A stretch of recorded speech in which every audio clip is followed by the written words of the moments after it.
जय हिंद। आप में से बहुत लोग G4, G6, G7, G10, G11, G20 या D10 जैसे टेक्निकल टर्म सुने होंगे और सुने होंगे कि मोदी जी G20 के बैठक में भाग ले रहे हैं, G7 के बैठक में भाग ले रहे हैं।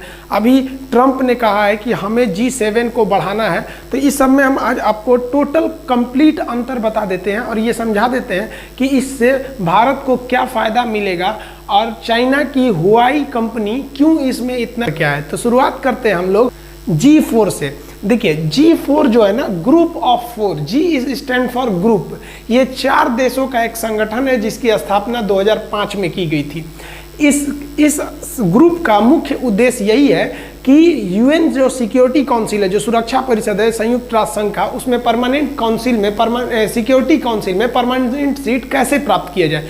सिक्योरिटी काउंसिल में केवल 5 देशों को परमानेंट सीट है। आप मैप के हिसाब से देखिएगा कि वो 5 देश कौन कौन से हैं, तो आपको आराम से समझ में आ जाएगा। इधर से आपका यूएसए हो जाएगा, 5 देश में यूएसए, और यूरोप में से 2 ठो के लीजिए, यहाँ पे ब्रिटेन और यहाँ पे फ्रांस। तो ऊपर में ब्रिटेन और इधर में फ्रांस। इधर 2 ठो को ले लीजिए, रसिया और चाइना। टोटल हो गए से कितने, 5। एक उधर, 2 बीच में, 2 इस साइड। यूएसए, ब्रिटेन, फ्रांस, रूस, चाइना। इन्हीं के पास परमानेंट सीट है और इन्हें किसी भी प्रस्ताव को रोकने की एक शक्ति है जिसे कहते हैं वीटो पावर। अब ये 1945 में जब यूएन बना था तो इन्हीं 5 लोगों के पास था। अब इंडिया और 4 देशों के ग्रुप ने ये डिसाइड किया कि भैया केवल इन्हीं 5 के पास नहीं रहेगा, अब हम 4 को भी चाहिए। अब वो 4 कौन कौन से हैं उसके बारे में समझिए। उन्हीं के ग्रुप को हम क्या कहते हैं, G4, जिसमें एक है आपका इंडिया। इंडिया कहता है कि भैया हमको भी चाहिए सिक्योरिटी काउंसिल में परमानेंट सीट। इधर में है जापान, इंडिया के बाद इधर हो गया जापान।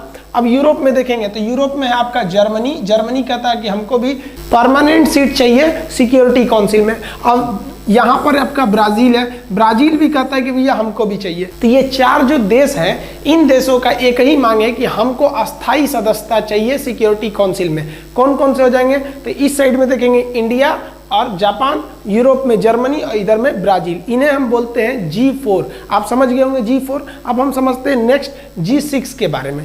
ध्यान से समझिए, G6 की स्थापना जो की गई थी 1975 में की गई थी। ये G6 कैसे देशों का संगठन है, तो ये ग्रुप में याद रखिएगा 2 चीज़।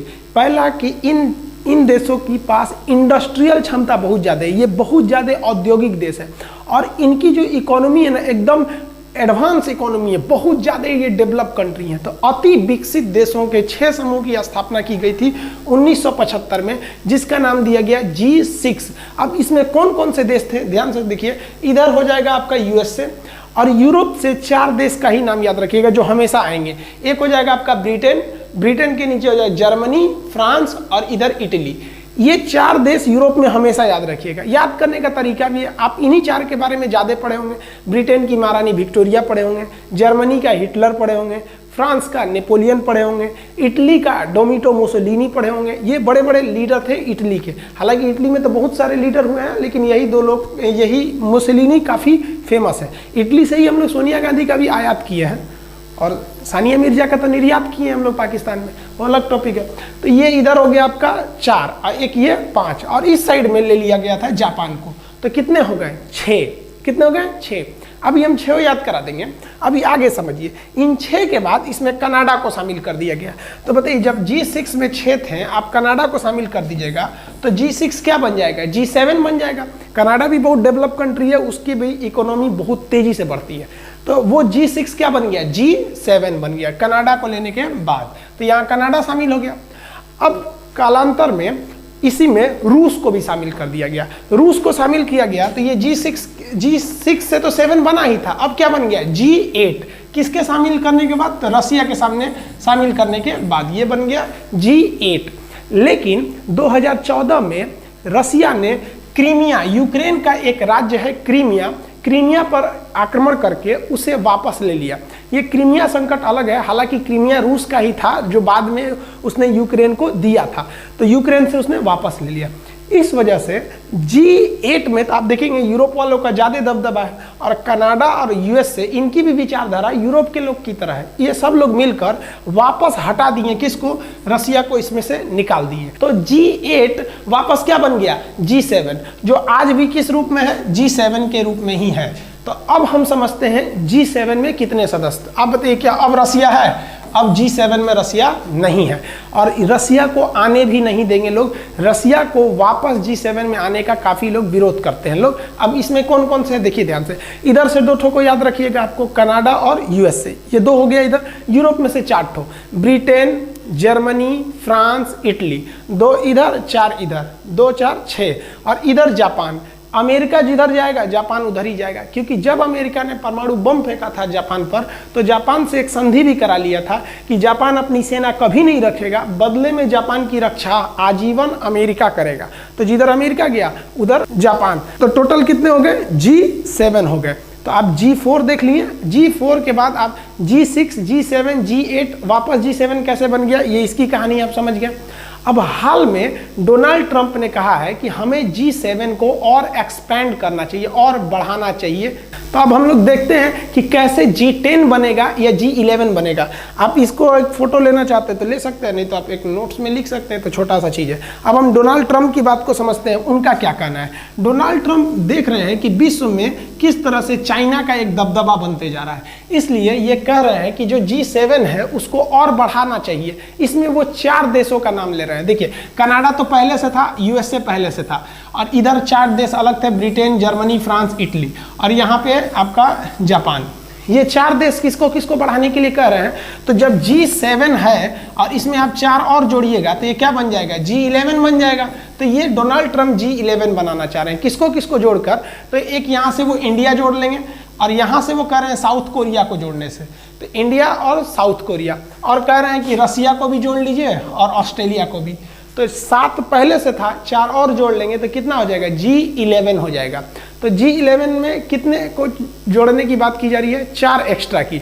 अब किसी को भी इंडिया के जुड़ने पर कोई आपत्ति नहीं है, और ना ही साउथ कोरिया के जुड़ने पर, और ना ही ऑस्ट्रेलिया के जुड़ने पर। इनको सबसे ज़्यादा यूरोप वालों को आपत्ति है रसिया से जुड़ने पर। यूरोप वालों का कहना है कि भैया रसिया को हम जुड़ने नहीं देंगे, क्योंकि रसिया ने हमला करके यूरोप का क्रीमिया हड़प लिया, हम इसको जुड़ने नहीं देंगे। दूसरा, यूरोप के लोग ये भी आरोप लगाते हैं कि रूस जो है इन पर साइबर अटैक करते रहता है, और कनाडा भी कहता है कि भैया ये जासूसी बहुत ज़्यादा करते हैं, हम इनको अपने ग्रुप में नहीं रखेंगे, क्योंकि यदि इनको हम अपने ग्रुप में रख लेते हैं तो हम इन पर किसी भी प्रकार का प्रतिबंध नहीं लगा पाएंगे, बल्कि उल्टा छूट देंगे। तो ये उस छूट का फायदा उठाकर और जासूसी करने लगेंगे। इससे इंडिया को थोड़ा सा लॉस होगा। क्यों? अगर G7 से G11 बनता तो उसमें इंडिया भी है और रसिया भी है। तो अभी रसिया आने वाला नहीं है, दूर दूर तक उम्मीद नहीं है। तो अकेले किसको जाना पड़ेगा, इंडिया को जाना पड़ेगा। तो जो G7 है, तो G7 क्या बन जाएगा, G10 बन जाएगा। रसिया शामिल नहीं हो पाएगा तो क्या बन जाएगा, G10। अगर रसिया शामिल रहता तो इंडिया की जैसी फॉरेन पॉलिसी है रसिया की भी वैसी ही रह जाएगी। अब अगर भारत अकेले G10 में शामिल होता है और ये लोग रसिया पे कोई प्रतिबंध लगाते हैं तो भारत के सामने मजबूरी हो जाएगी, या तो G10 से हटिए या तो रूस पे प्रतिबंध झेलिए। तो ये अभी एक आगे का सिनेरियो क्या होगा इसकी कोई गारंटी नहीं है। लेकिन अगले साल जो 2021 में G7 की जो बैठक होगी वो ब्रिटेन में होगी, जो 2020 में इस साल जो बैठक होगी वो अमेरिका में होगी, और अगले साल जो बैठक होगी वो ब्रिटेन में होगी। ब्रिटेन में ऐसा माना जा रहा है कि अगले साल के बैठक में G7 जो है वो G10 का रूप ले लेगा, जिसमें अलग से जो 3 देश होंगे वो इंडिया, दक्षिण कोरिया और ऑस्ट्रेलिया भी शामिल हो जाएंगे। अब D10 क्या है, D मतलब होता है डेमोक्रेटिव, मतलब जहां चुनाव होता है डेमोक्रेटिव। इंग्लैंड के प्रधानमंत्री ने कहा है कि हमको एक अलग ग्रुप बनाना चाहिए जिसका नाम होना चाहिए D10। तो D10 कुछ अलग नहीं है, समझिए D10 क्या है। G7 को एक्सपेंड करके 2021 में G10 का रूप दे दिया जाएगा। जो ब्रिटेन के प्रधानमंत्री हैं वो कह रहे हैं कि इसी G10 के देशों का एक अलग से समूह बना देंगे जिसका नाम रहेगा D10, डेमोक्रेटिव 10। जब हम G10 की बैठक करेंगे तो उसमें हम बात करेंगे कि हमारा विकास कैसे होगा, अर्थव्यवस्था कैसे चलेगी। लेकिन जब डेमोक्रेटिव 10 की बैठक करेंगे यानी D10 की बैठक करेंगे तो ये डिसाइड करेंगे कि चाइना को कैसे आगे बढ़ने से रोकना है, स्पेशली चाइना की 5G टेक्नोलॉजी को रोकने के लिए। तो खुल के तो कहेंगे नहीं कि हमको चाइना को रोकना है, लेकिन ये जो G10 है आप उसी का एक दूसरा अवतार कह सकते हैं D10।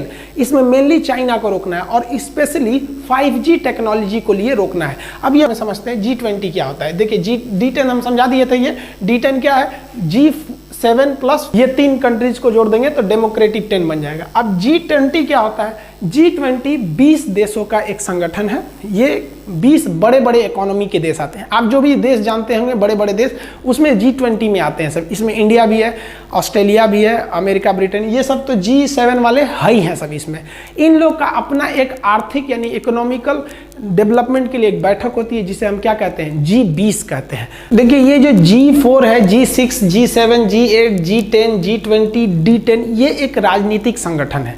जबकि 2G, 3G, 4G, 5G, LTE ये सब एक टेक्नोलॉजी है। हम आपको इस वीडियो में इन सब के बारे में समझा दिए। अब हम नेक्स्ट वीडियो में कभी इसके बारे में समझा देंगे।